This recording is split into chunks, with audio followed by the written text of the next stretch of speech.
Known former police chief and Jackson police officer pleads guilty to lying to a federal agency and could face a decade in prison. It's a case we've been digging into since the indictment was first made public more than 2 years ago. Investigative reporter CJ Lemaster gives you new details in this case you won't see anywhere else. CJ?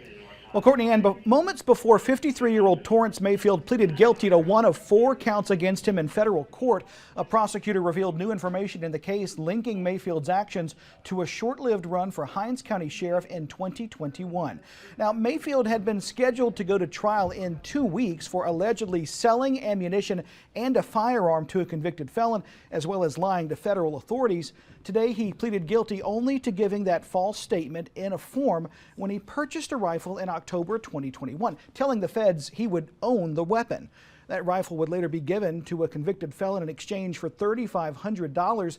Assistant U.S. Attorney Charles Kirkham told the court today the felon made recordings of his meetings with Mayfield and turned those over to the federal government in exchange for a deal of his own. Now, the prosecutor told the court that Mayfield had been trying to raise money for an unsuccessful 2021 campaign for Hinds County Sheriff. In fact, he even told the felon that $3,500 was too much for a rifle.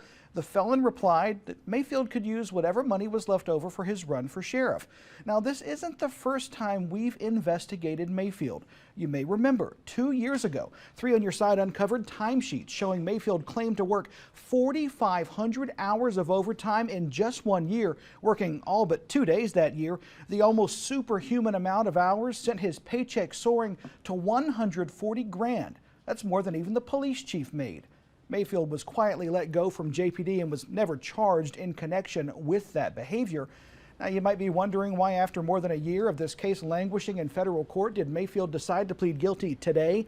Just days ago, a jury found former Hinds County Interim Sheriff Marshawn Chrysler guilty of accepting bribes and giving ammunition to a convicted felon. Well, court documents claim that felon was the same man who got a gun and ammunition from Mayfield too. And in both cases, the felon used recordings of the men to bring them down.